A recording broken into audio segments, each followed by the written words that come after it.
My guest today is Steve Herzberg, something of a master salesman. Steve helps the big end of town get the most from their sales teams and has worked with the likes of the ANZ Bank, Microsoft, Toyota, the Flight Centre, Commonwealth Bank, Lend-Lease and many, many more.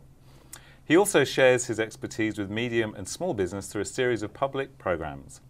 Steve's business is NRG Solutions and I'm delighted to have him in the studio. Our topic is Get That Sale.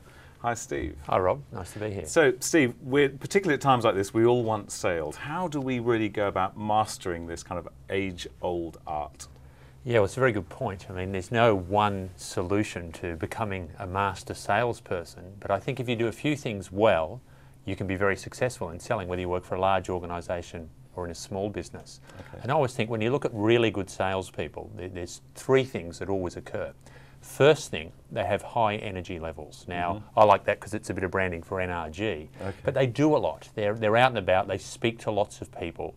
I often think of the quote by Woody Allen. He said, 80% of life is just turning up. Right. And you'd be amazed what happens if you keep turning up often enough. So they make more calls, they're in touch with a lot of people, they're blogging, they're at events, they do a lot of things every day. So very active, very outgoing is a prerequisite. I think to be successful, yeah, you've got to find a way of communicating a lot with a lot of people. That's the first thing that you always see.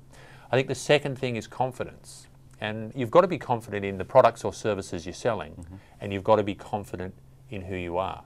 And you've only got to think about if you're going into, I don't know, buy a flat screen TV at Harvey Norman on the weekend, you'd probably be inclined to buy from someone who is confident in the product that they're selling to you. So knew what they were talking about, able to answer your question. Yeah, I think it's very important. Technical skills, product knowledge, knowledge of the industry, and that oozes from them in the way they communicate. And I think the third thing that I see over and over again in very good salespeople is they're good at getting their customers to articulate their needs. So they're good at asking questions and listening and probing, and their customers will then tell them what they want. So they're kind of three things that I consistently see. So this whole kind of asking questions, I mean, certainly my observations as well with small businesses, we don't do it enough. I mean, do you have any kind of opening questions that somebody might use to kind of get the dialogue happening? Yeah, well, I think any question that demonstrates that you're interested in the customer's business and their problems and the challenges that they have. So in general, people will purchase something normally because of pleasure, occasionally because of pain. Yeah. So your skill when you're in sales is to find out where do the problems exist. Where's the pain? Yeah, and to some extent, what are the impact to their business, or what's the impact to their business of the problems that they're having. So I think questions that help you get a lie of the land and an understanding of the challenges that your customer is facing can help a lot. Okay. And again, would you say that a lot of businesses go out kind of selling with sometimes too much gusto, you know, trying to sell too hard? Do you observe much of that going on? Yeah, definitely. I think you can oversell, and I think, you know, the market is, let's say, a bit slower now, depending on what the line of work that you're in, but for most people it's a bit tougher in this market, so you can sort of smell of desperation. I think you're far better off maintaining communication with your customers in the right way. Don't try too hard. The customer will be ready to buy at a certain point in time, and the key is that they're thinking of you, not your competitors, when they're ready to buy. So you talk about maintaining the sale. What are some examples? How can we do that? Well, I think or maintaining the dialogue, I guess. Yeah, I guess it's about finding the balance. I often think it's how do you find the balance between being a stalker and staying in touch. And it's very much an individual thing, but it might be that you maintain communication with your customers perhaps once a month, maybe once a quarter. And there's different ways you can do this depending on your line of work. But you might, I mean, some people, you might blog and you might get people to subscribe to your blog. Yep. You may have a newsletter, electronic newsletter. You might invite people to events or seminars. In our work, we're professional services. We send to our existing clients, often we send them a book. We might think this is a book that they might be interested in. So it's a little thank you note to say thank you for your support. And by the way, here's something that might be appealing to you in your professional life. And again, something in the example of a book, presumably a book that relates very strongly to their burning needs, not your desire to flog them stuff. Well, absolutely. I mean, selling's not really about you. And I think once you realise that, you can be successful. It's about your customers and the challenges that they face. So you have to take a genuine interest in them. And if you do that, Robert, then I think you can be successful. Okay. I know a particular kind of bugbear of yours is following up, is staying in touch. What are your thoughts on that? Yeah, well, I talk about you've got to plug the leaks in your sales pipeline.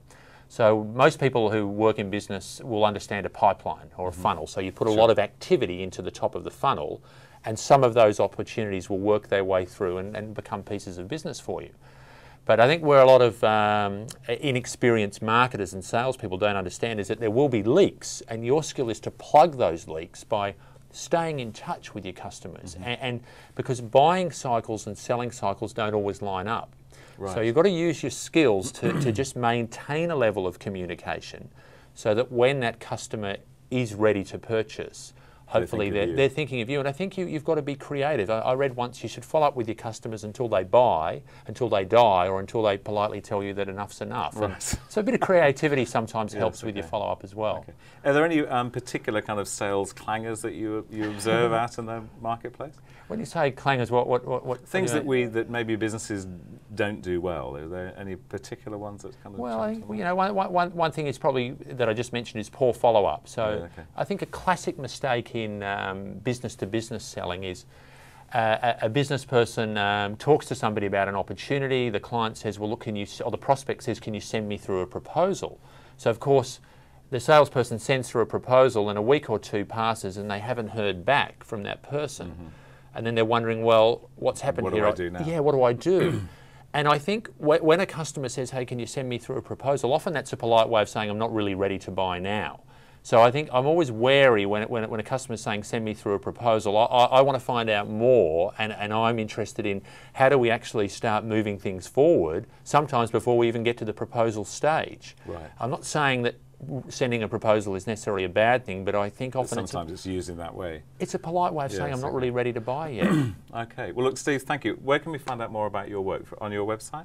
Yeah, look, if you go to nrgsolutions.com.au, and there's information there about the things that our business does, and we have an e-newsletter people can subscribe to. Thought you might. Yeah, and so there's plenty of information there. Great. Okay, Steve, thanks very much for joining us. Thanks for your time, Robert.